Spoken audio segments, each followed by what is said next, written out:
Guns up, Poke fans. It's time for PokeCast. Broadcasting live at Mr. Bill's Seafood Express, located at 500 East McNeese Street in Lake Charles. Now, here's your host, Jim Gazzolo.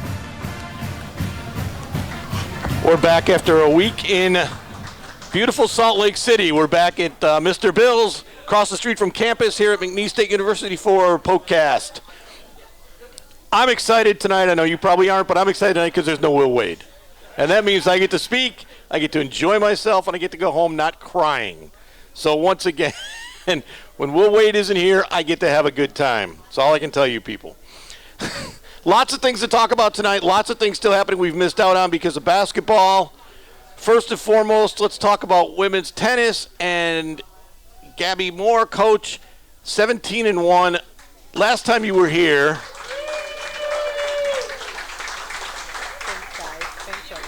an amazing start to a season, amazing season. Now you're done undefeated at home, but 17-1 and just beat a ranked team. Now you're ranked yourself. What does that mean to be ranked in the tennis system? It's a great accomplishment. I mean, if you look at, we have about 350 schools, Division I tennis programs in the country. We're top 75. Only the top 75 we could promote on record. So it's kind of like net rankings. Yeah. For what I've been telling people, it's like an incredible achievement in general, but especially as you get farther into the season, it's harder to get ranked because you're competing with most of the Power 5 schools and all their points they're calculating, and once you get into conference play, it's a little tougher. So to be able to play a team and to, obviously beat a ranked team and to be ranked this far into season, I think makes a bigger impact. It kind of shows, I think, they've worked for it. It's so deserving. A team, I couldn't think of a team that deserves it more to be ranked and to get that national recognition. When you look at those names, it's incredible to see ours up there. What does it do for your program? Because now you're getting attention. Yeah.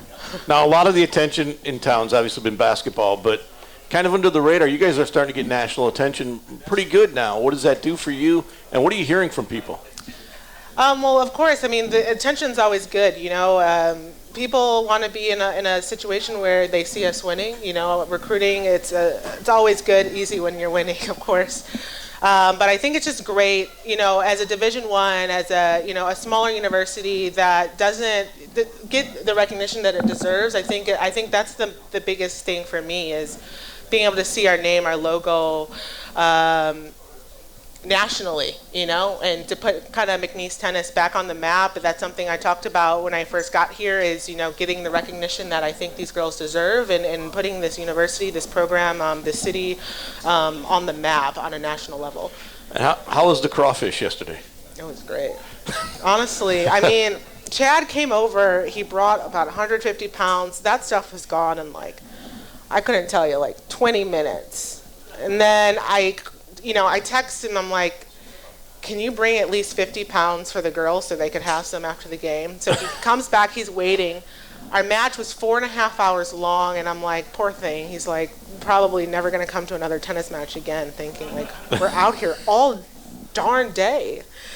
And so he brought this big thing. I mean, we have teeny girls. It was 50 pounds. It had to be more than 50 pounds. And we're trying to eat it all. I'm like, are we going to finish all this crawfish? But it was amazing. He's the best. We love him. That was your senior rank, right? Yeah. So now you're done at home. Yes. You go undefeated at home. Could you have imagined that beginning of the year? Yes. I think, obviously being whether we're at home or if we're on the road, the girls just want to win, and that's something that I've talked about. It's just their grit, and they don't care where they are. We played 15 matches pretty much on the road, so I think at home, they want to win even more in front of their fans, in front of their friends, in front of the community. So I think we're always good at home. This is where we thrive.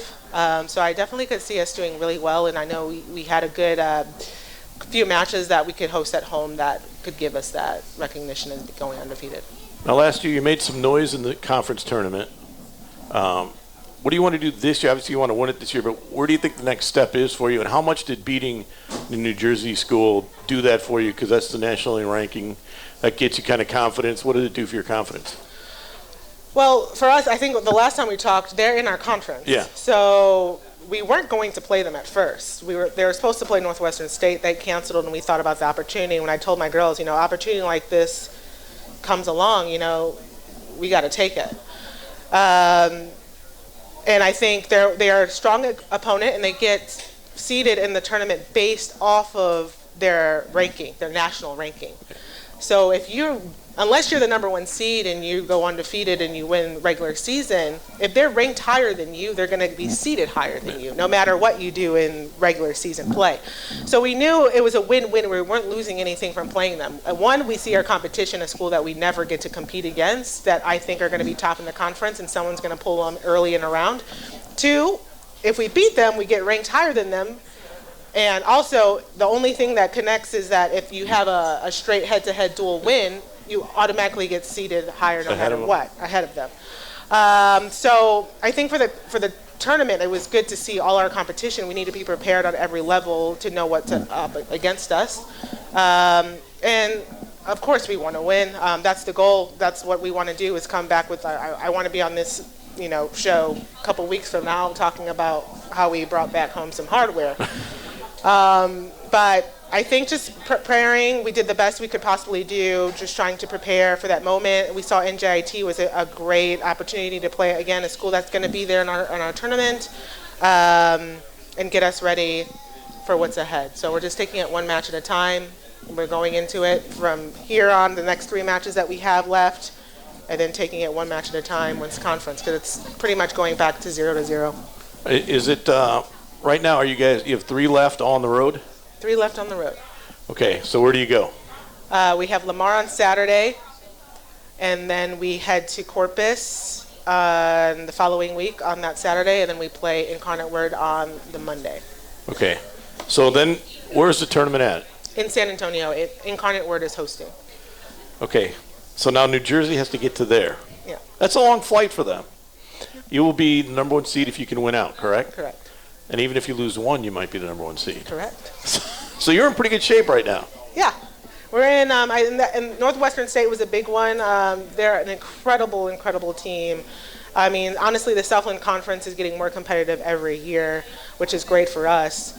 But again, we have 10 really good schools that could compete at any time, and it's not, again, like our sport is so unique because you need 6 girls that are ready to compete. One's a bad day, you have to be completely on board. All 6 have to be ready to compete. You can't take anyone out. Once they're on the court, that's it. So you got a point or you don't. There's no in between. So who are some of the girls that have kind of risen this year? Any surprises? And who's done really well for you? Well, we have one freshman who's come in and made an entire impact. She's undefeated right now. She is 14-0. Either 14-0, I think she's 14-0. Coming in as a freshman, has not lost a singles match yet. We have Emma Lou, she's one of our seniors as well, who's 14-2. No, 13-1. 13-2, sorry. Sorry. I'm losing track at this point. They're all doing amazing things. All across the board. Our number 1, Arena, she was our JUCO transfer. She was the number 1 JUCO player in the country. She has only dropped 1 match so far, and that was Tulane. She's still, and then even in doubles. We were struggling in doubles a lot last year, and we've gotten much stronger, which has helped us in those points that, having that advantage early going in. So we have a lot of depth, and that's one thing that is super important. We have depth. We are healthy as we can be, thanks to our amazing trainer, Javi, and that's super important. So we're strong all the way through. So when you get to this point, do you start looking at the next level after league, or are you just focused on league, finishing up strong, making sure you get the number 1 seed and move on, or do you start looking at the national stuff? I think for right now we're just focused on one match at a time. We don't want to look too far ahead. I tell my girls all the time, at this point, there's a huge target on our back. You want to be at the top. It's lonely up there. You're on a 15, 16 winning streak, and so you're not coming in under the radar after you beat New Jersey. No. They all know who you are now. Exactly, and it's like, all right, you want this, all right, but now we have to continue to stay focused, be mentally tough, because everyone's going to want to beat you. And that's just the one thing I've just been really implementing is, hey, we need to stay focused, one match at a time. Let's be humble. Let's stay focused. Let's not get ahead of ourselves here. Enjoy the moment. I have a 24-hour rule. Yesterday we had a big win. We enjoy it. You have 24 hours to enjoy it, and then we go back to normal and focus on, what's ahead, and that's Lamar. So you're not going to take the crawfish on the road? No. I actually had to text my girls this morning because some of them have never had crawfish before until yesterday. And we had crawfish left over. And they took like 4 boxes home. And I'm like, hey, just an FYI, you have to eat crawfish the same day. Like, if you guys put it in the refrigerator and think you can warm it up the next day, please do not do that. I don't need anyone out because of, being sick. And that's part of the culture you're teaching them now. You're teaching everybody a different culture now. Okay, is your phone ringing now for more recruits? Are you hearing from more people, or is there more interest in you? I think for right now, my phone's honestly it never stops ringing with recruits, if you want to be honest. My recruiting never stops. It's an everyday thing. I do think it attracts more just because we're doing so good. And for me personally, I love it. I love the fact, people are interested in us, people are calling, people want to be a part of it. They're seeing the success here. But it all goes back to, these girls and what they're doing here. And that is something special. It's the talent's there, but it's honestly the character of who they are and them buying into, each other and knowing what we need to do to get better. How much did last year's run in the tournament kind of fuel this, or at least give you confidence, or kind of change the direction of what you guys are doing this year? I think a lot. It was the foundation. That's where we started. And I think that's the grit, what we come from, because we want it so bad now, because we were so close to touching it, and now they know what it takes to completely get it done. And I think that's always in the back of their head. It's like, we've been here, we've been in really a lot of adversity situations, and now here we are, we're prepared for the moment ahead. And I think that's something that's almost like a chip on their shoulder that, we know what we are capable of doing. We have that foundation now, and now we just need to continue to do what's, be consistent in what we're doing, be disciplined on the court, be disciplined with each other, hold each other accountable, all the little things. It really, when it gets to that point, I don't think it has a lot to do with the talent. I think it has a lot to do with the little things that are offside the court that get them to where they are when it's time to compete. Gabby Moore, women's tennis coach at McNeese State, looking to make a run this year where they started last year, finish off this year, win a championship. Thanks for joining us, Coach. When we come back, Justin Hill will join us on the PokeCast.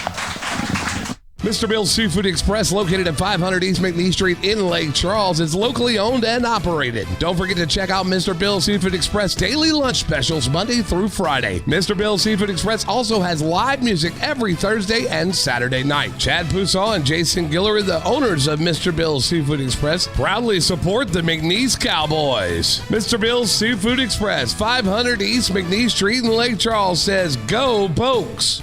The McNeese PokeCast is also brought to you by Keelan Construction. Keelan Construction is South Louisiana's leading vertical and horizontal general contractor.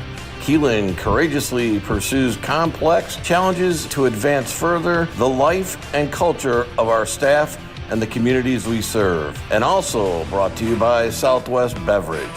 Rooted in the community of Southwest Louisiana since 1954, Southwest Beverage has been a family-owned and operated business for 3 generations. Bud Light and Southwest Beverage has been a loyal supporters of McNeese State University for over 30 years by providing athletic scholarships as well as scholarships for students. We pride ourselves on being the premier beverage supplier in Southwest Louisiana and will continue to be here for many years to come. Thank you for your support of our brands and McNeese Athletics, and as always, go Pokes.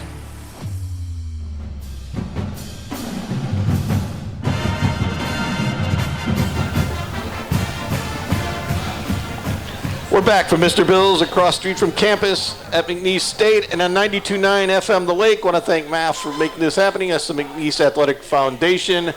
Running out of time this year. We only got 3 more after tonight, 3 more PokeCasts after tonight for this whole season. So we'll be on next week, April 17th, and then May 1st will be our last one. So get ready for that. Justin Hill is joining us, Coach. Baseball right around the corner. Late start for you guys for the conference. Seems like a strange starting time. You're kind of the last one to start in the Southland Conference. Do you like being the last one? Well, that means we play 8 straight. We don't have to worry about a bye week. We had that bye week last week, and so we'll take it. It looks like we've got another team coming in. So after that, we won't have that issue. Yeah, well, at least one more. Right. I don't want us to get ahead of it, but at least one more. Yeah, I think there will be more coming in. I would assume there's going to be at least one more by next year, but we'll see. Yeah, we'll see. When I say those things, people try to hold me accountable, and I don't like that. Yeah. Okay, you beat Northwestern last week, a Big Ten team. You've played, of your 10 losses, I was writing today, 6 of them against teams that are in the top 4 this week.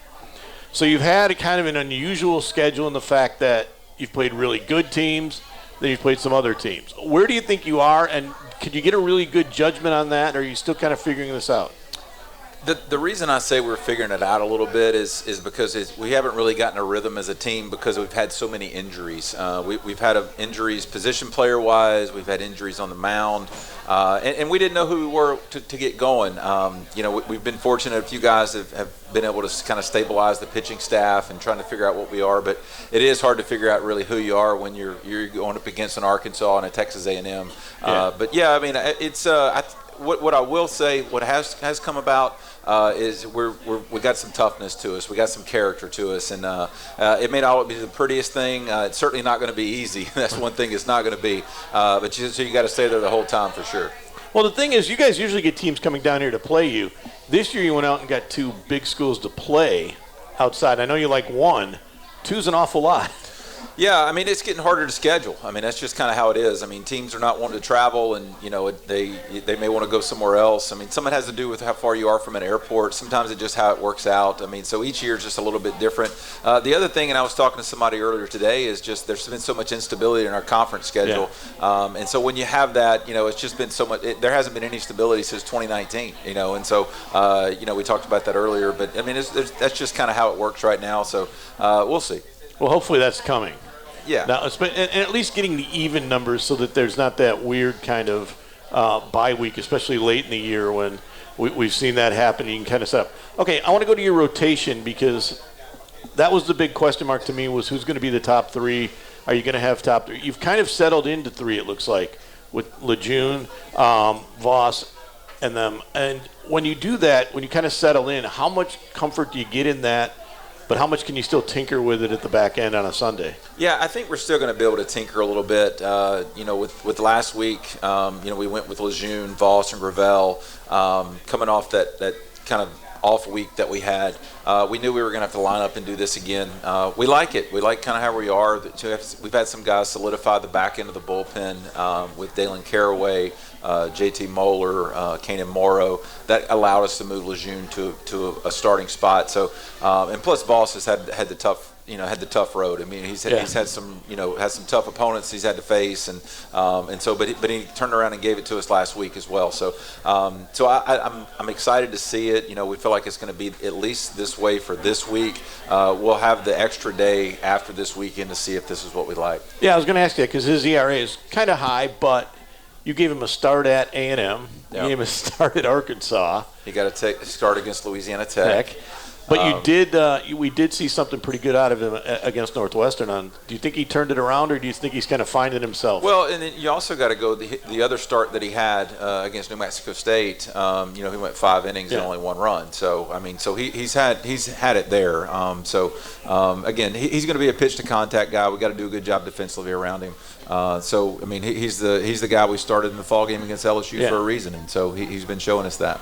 Yeah, it can get kind of skewed a little bit when you have those 2 games against teams that are going to hit just about everybody. Yeah, no, I mean that's just kind of how it is. We said it wasn't going to be a stats year. I think the only thing you can really look at is once we get to conference only, is there anything from a conference only stats that kind of tells you about who we are? But that's just that's been the selling point to the guys. Stats aren't they're who you were, not who you are today. Now you're starting conference. Are you excited about that? Because even when you start conference, you start on Thursday, Friday, Saturday. It's not even a traditional Friday, Saturday, Sunday. So even that's a little bit different. Does that change much because you're one day less, or everybody's still going to be pretty much on good rest, aren't they? Yeah, I think everybody's going to be just fine on rest. I mean, we kind of knew that going into it. We didn't want to stretch anybody out even this past weekend. But, yeah, I mean, we're just ready to play. I mean, if we could have played today, I wanted to. So it's just, like you said, it feels like we've been going at it for a while. And conference play has begun, and this will be our first one. So we're just ready to get that first one out of the way. Two of your last 3 games, you've had shutouts. Last night, Ty Abraham threw well. Mm-hmm. He was a little bit dinged up early in the year. That's right. Getting him going gives you another option, both swingman guy, doesn't it? That's a big one. You know, if we can get him going, and not only was he back healthy, he was crisp. I mean, he threw the ball really, really well. The velocity was up. The breaking ball was good. So when he gets right, you know, it has a chance to be a difference maker for us from a pitching staff. Justin Hill's our guest. If you have a question for Coach Hill, just come to the microphone, state your name, and we'll give you a hat. You get a hat. You want a hat?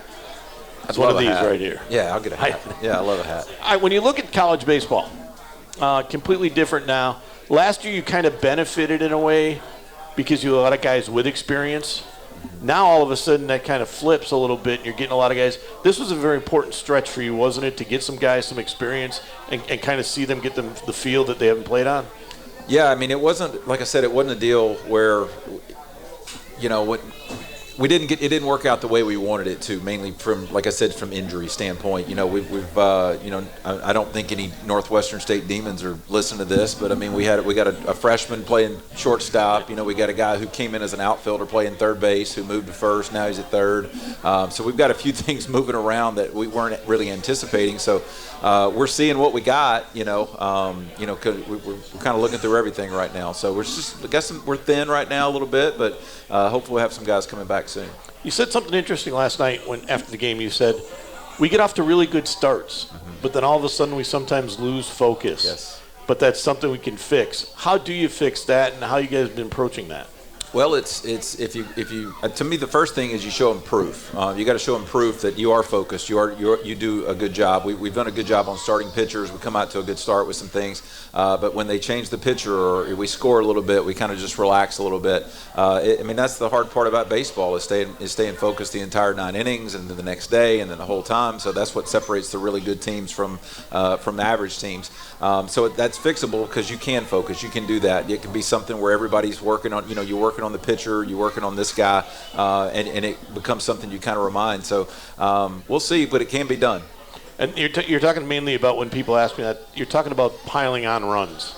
In other words, getting 4 in the first, then maybe 3 in the third, or something. Just adding on instead of just kind of settling for. Yeah, or you make a guy throw 30 pitches in the first inning, then the next inning, you pop out in the infield, you take a 3-pitch strikeout, and all of a sudden his pitch count's back in order. Yeah. So you want to, you may not score every inning.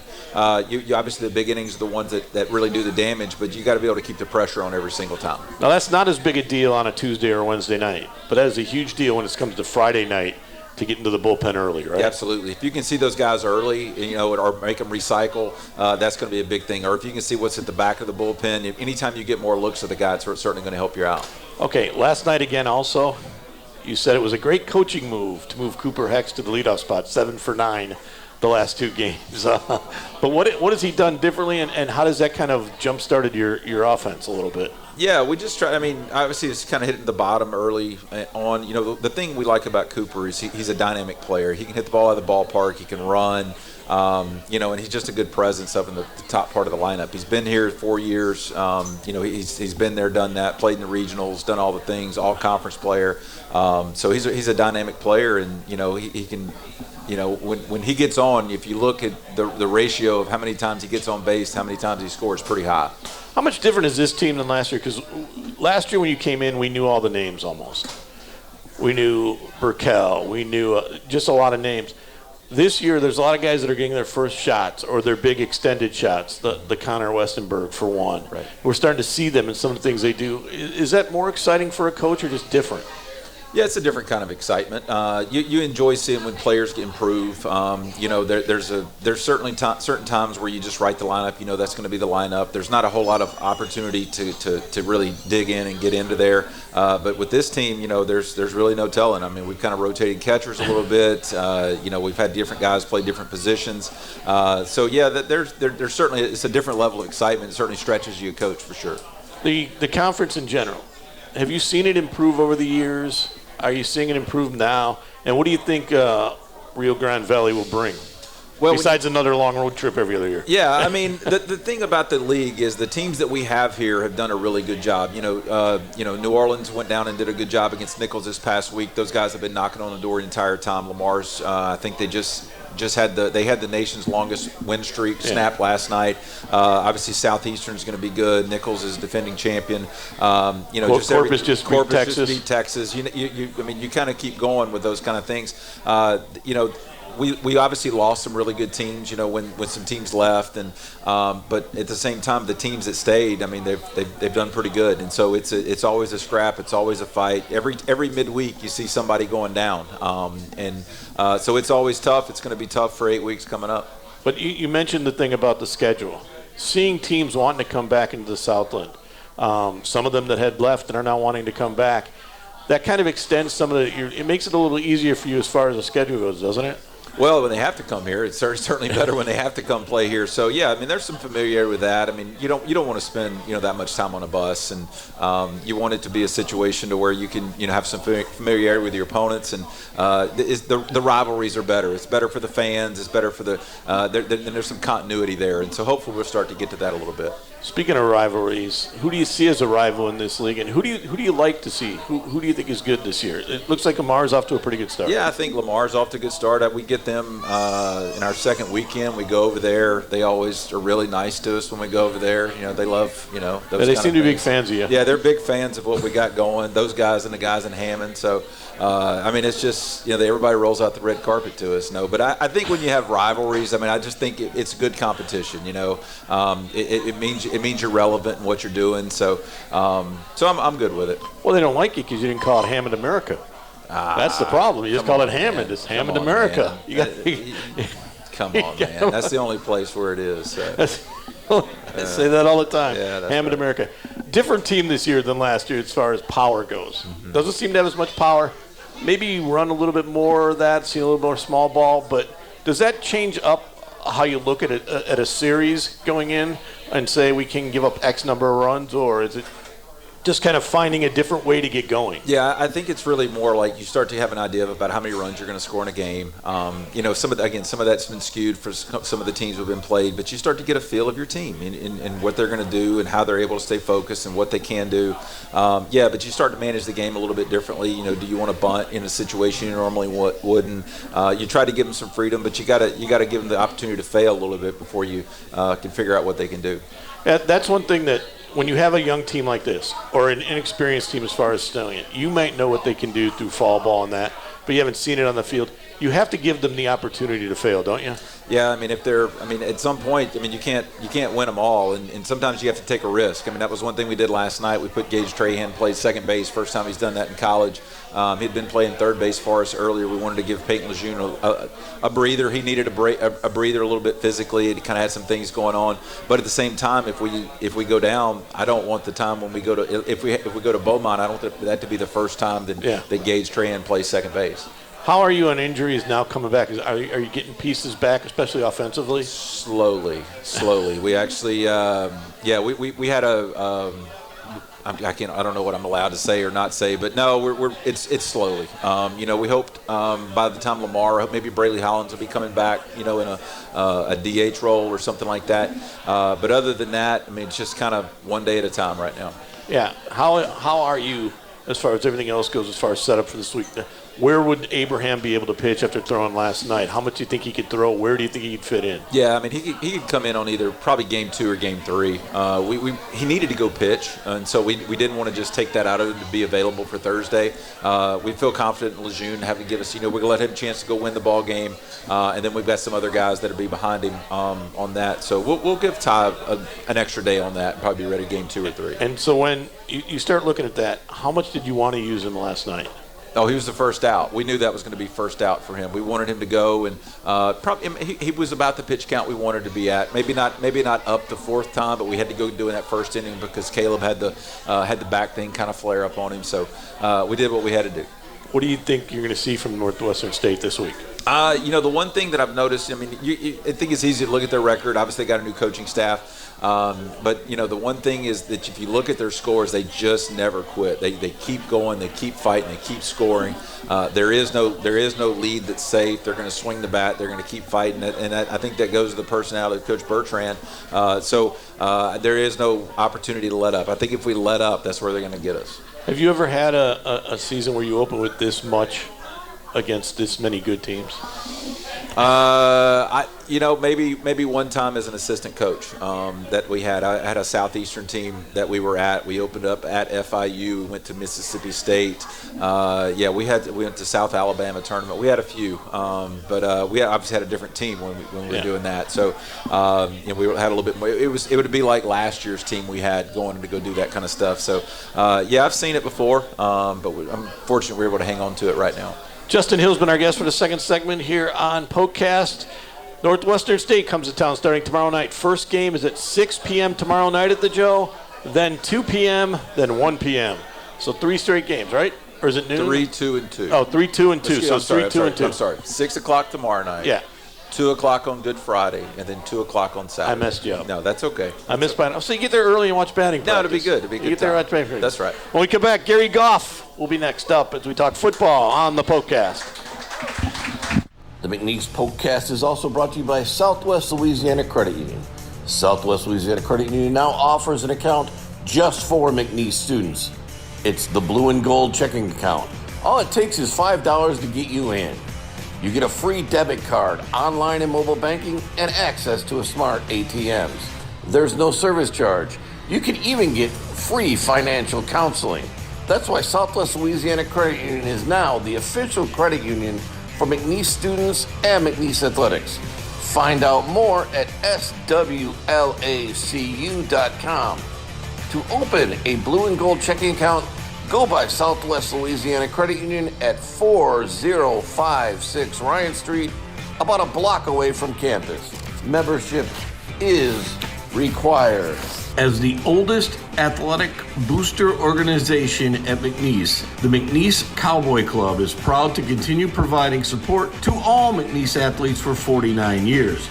We meet every Tuesday night at 6 p.m. in the Cowboy Club room located over the south end zone with talks from coaches and other leaders in McNeese athletics. Come join us and discover what being a McNeese athletic booster is all about. And go Pokes.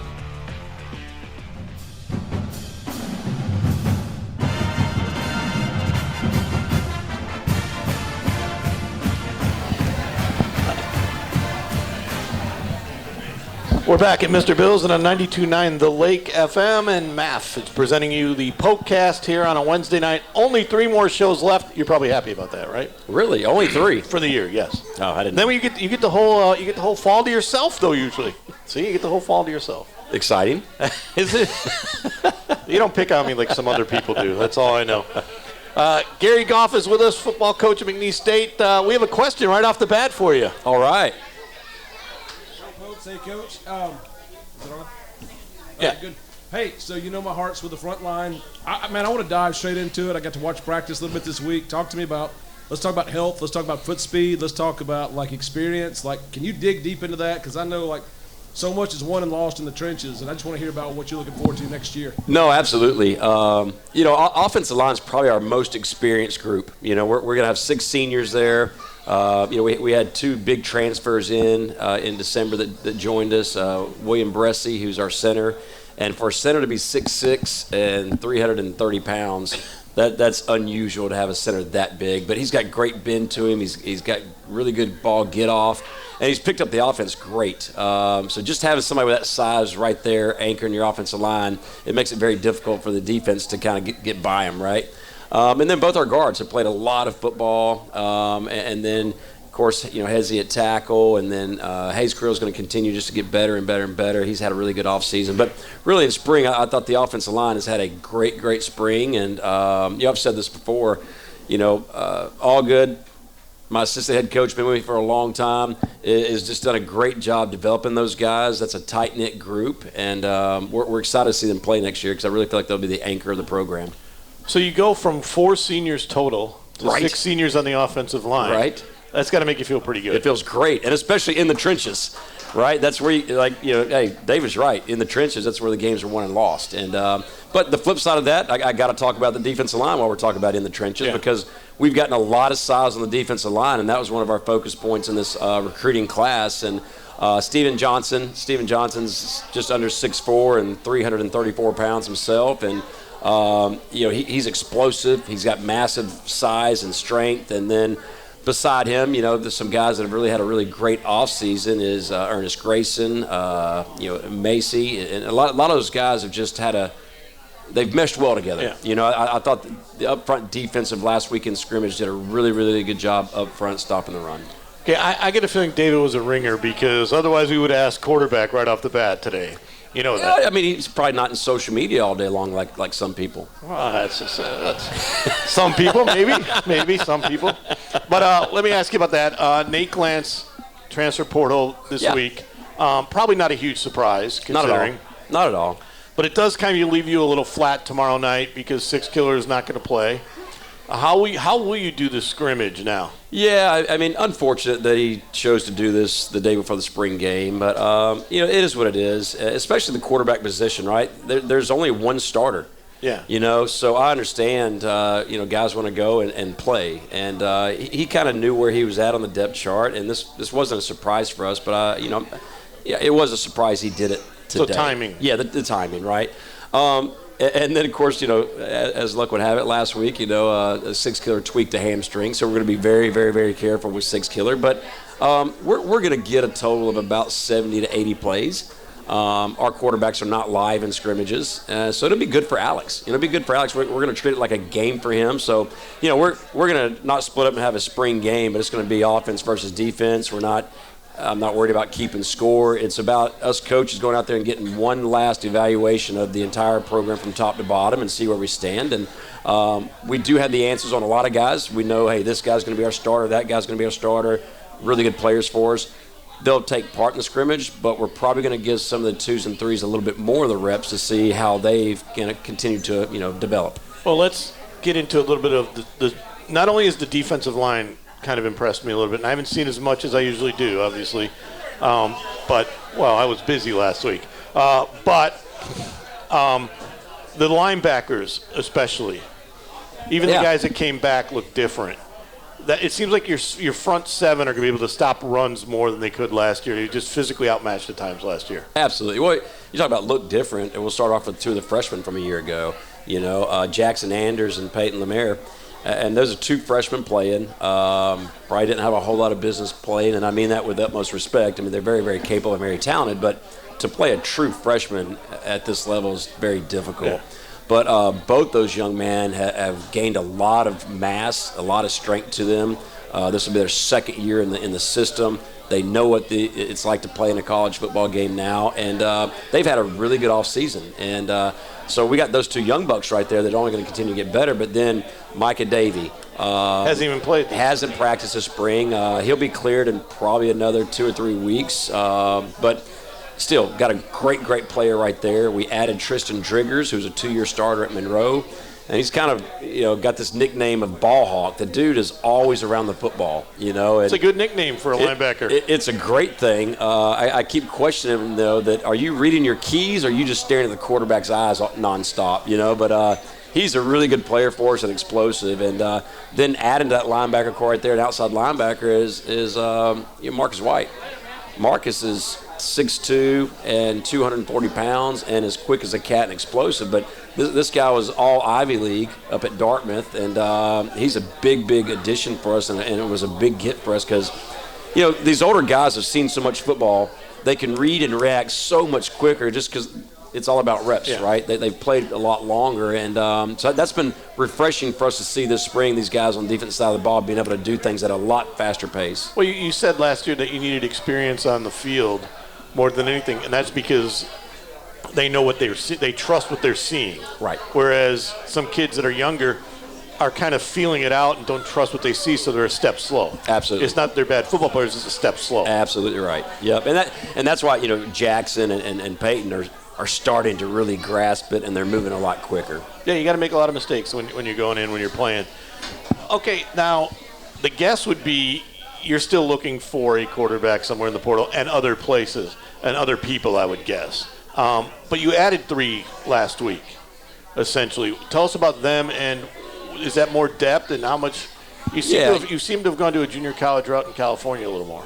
Well, I mean, it could be the one place that's maybe a little bit under-recruited.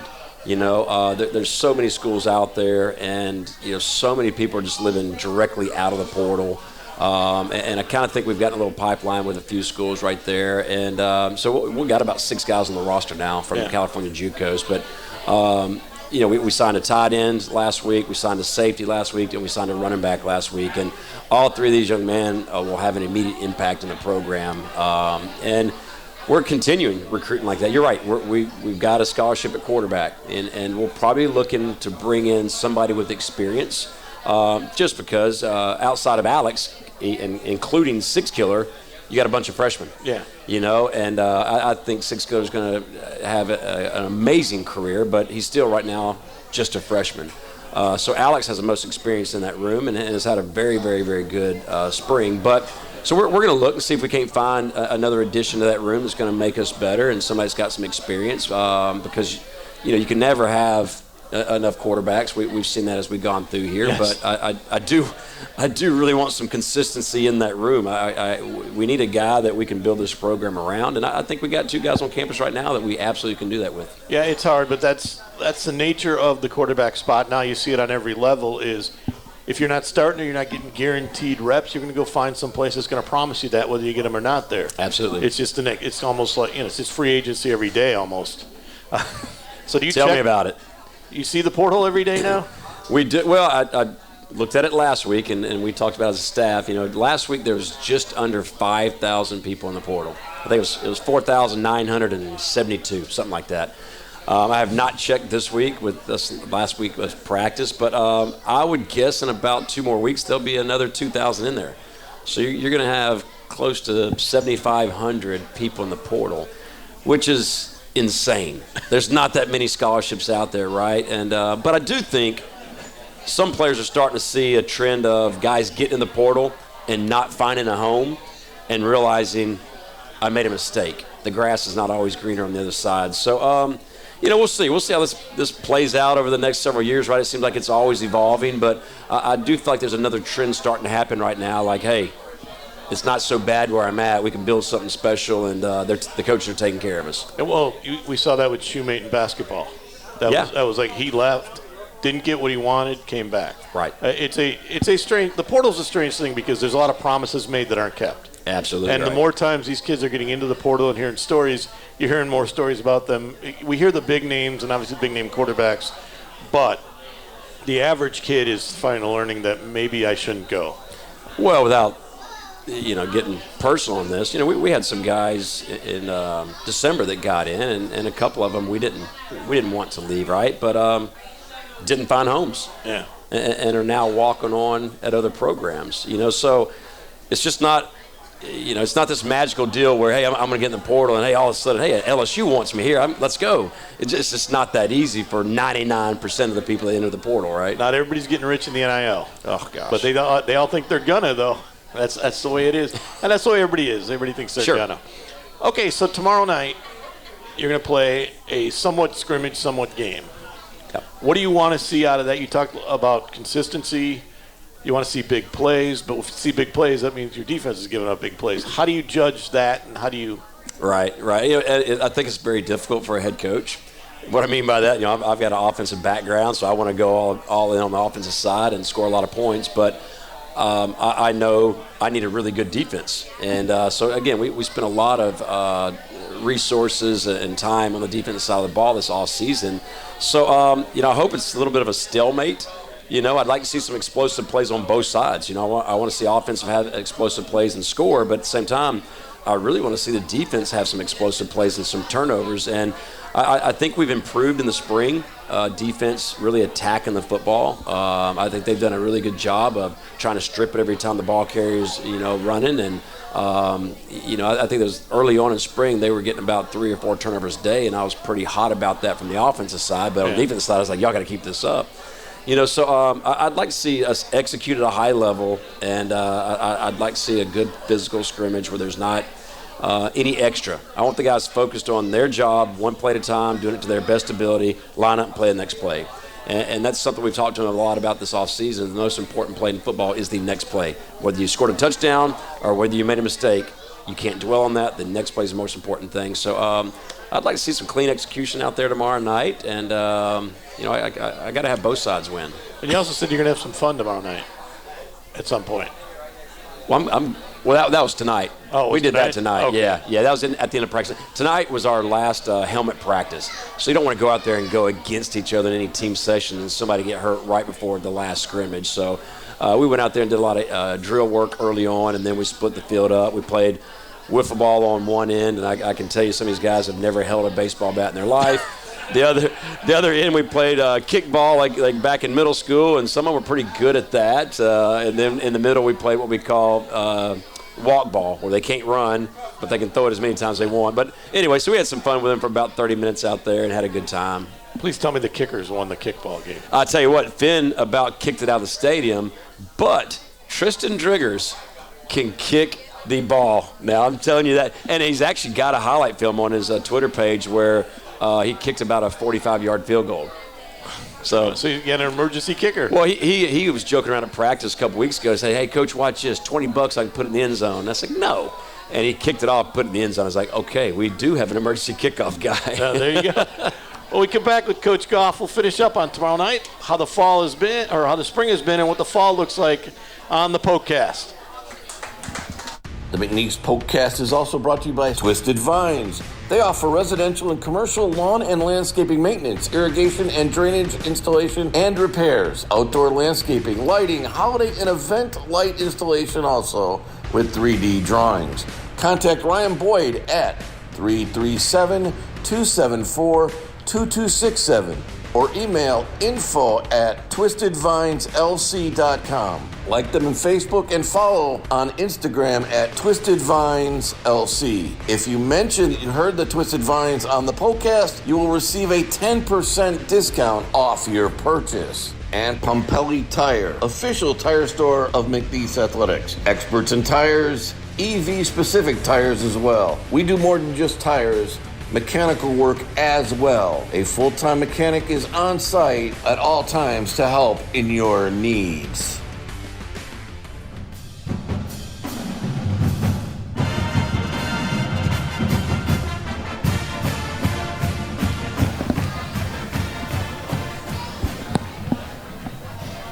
We're back from Mr. Bill's and on 92.9 The Lake.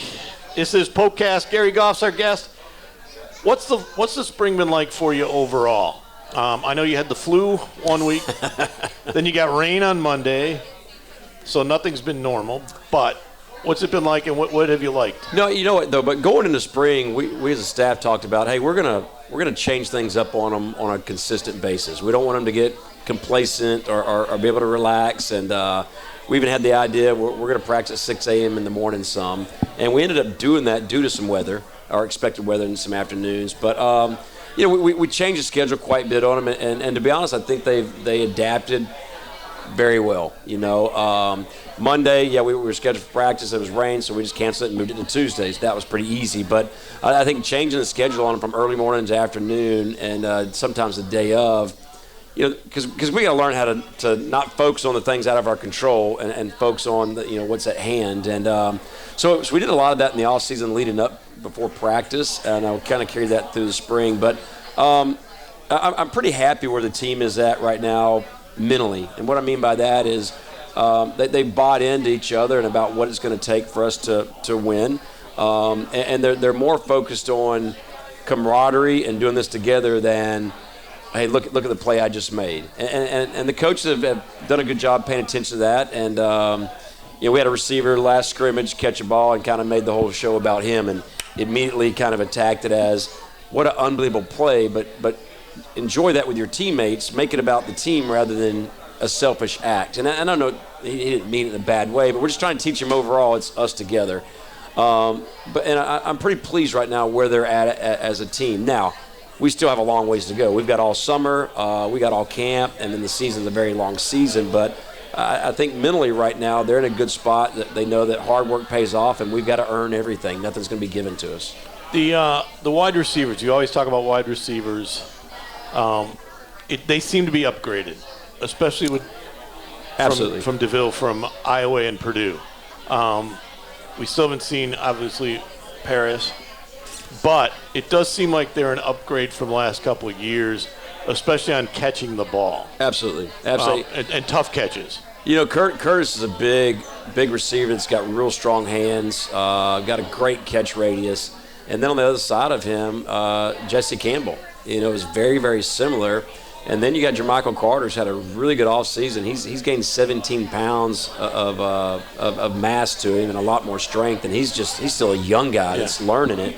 But those three right there are big guys that are explosive, and they're physical players. And then you still got Corey O'Brien, who's just lightning fast. You got Jonathan Harris in the slot. I tell you, a young man that really didn't get to practice for us all last year, a hometown hero here, that's had a really good spring, and we're really excited about how many different ways we can put the ball in his hands, and that's Jamal Levi. That dude can run 4-5 every single direction. From Barb.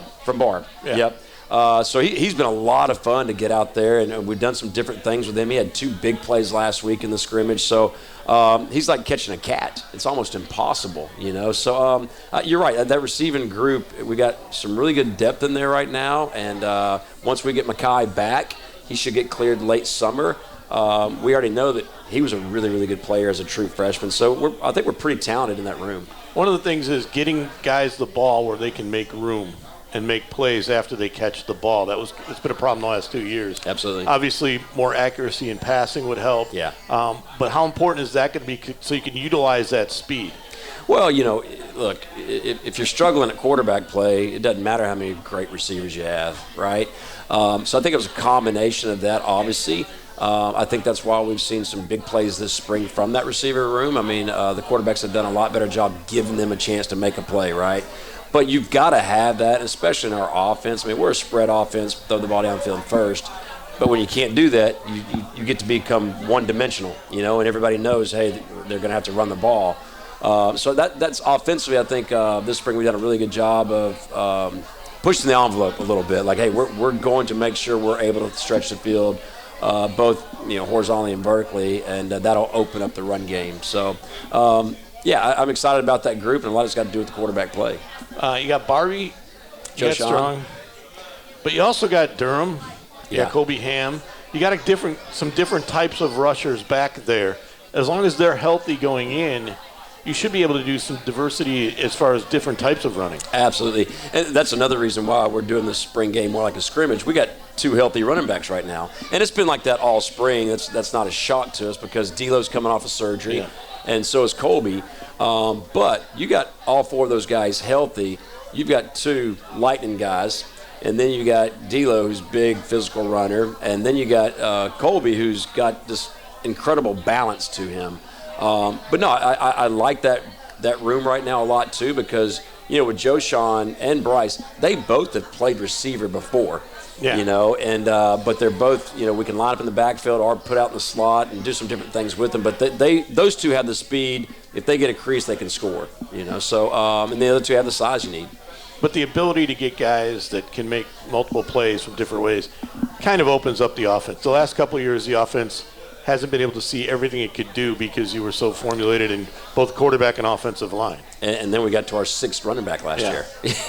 So you had to give Barbie a scholarship. So to answer your question, we plan on being a lot more healthier. We plan on scoring a lot more points. We plan on being better, Jim. I mean, it's well, I get that.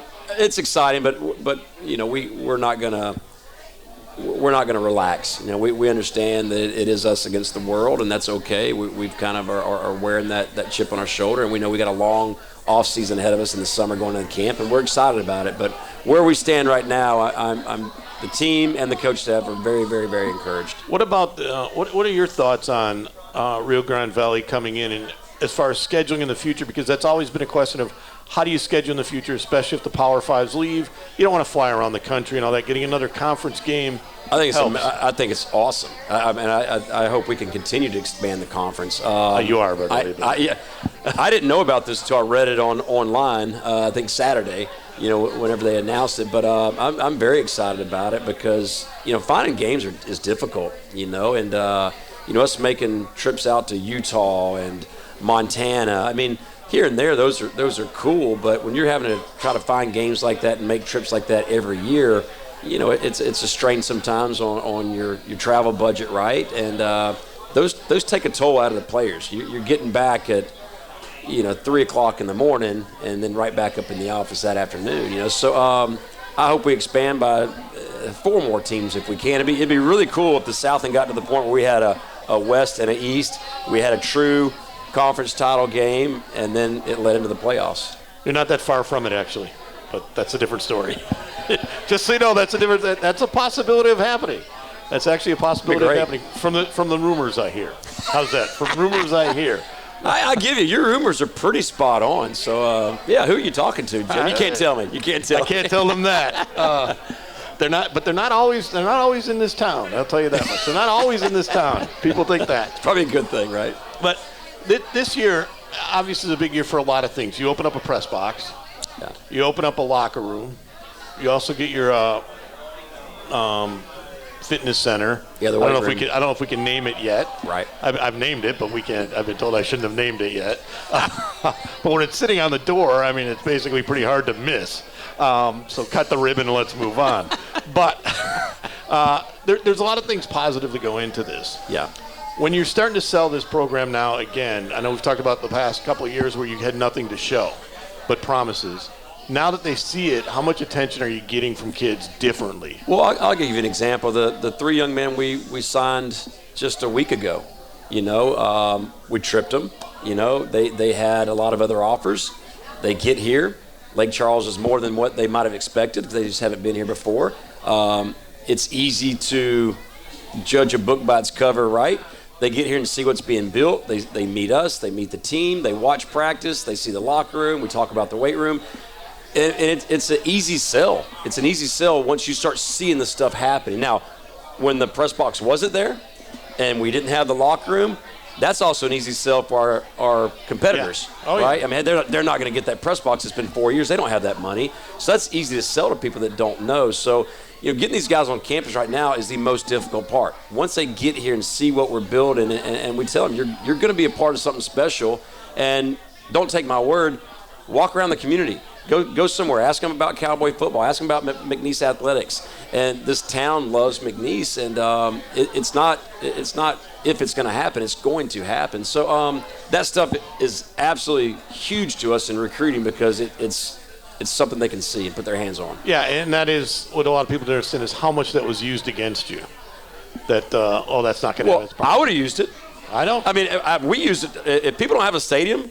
And they got a track around their stadium. We use those things all the time, so I know it's done. Well, I know I had heard that it was told they don't even have running water over there yet. That was last year. That was your people that were telling that they don't have running water. You can't even take a shower there. Oh, one of our rival schools. I was so mad last spring. One of our coaches bumped into him on the road, and this coach tells him, "You know what? We're going to say our prayers for Lake Charles. That's just horrible about those hurricanes." I'm like, that was 4 years ago. What does he mean? So he was kind of taking a shot at my assistant coach about McNeese and hoping we stay down where we are, right? But we don't forget things. No, I would imagine not. When you get to the one last thing I want to ask you is tight ends. Mm-hmm. You got one coming in. Yep.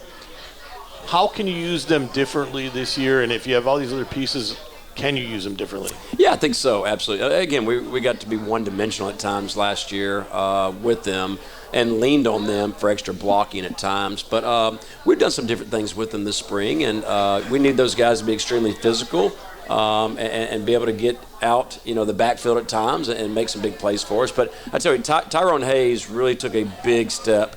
He'll be a junior next year. He's been with us the entire time, but he took a big step this spring. And then, same thing with Reed Boyd. Reed's another physical guy that is he'll run through a brick wall for you.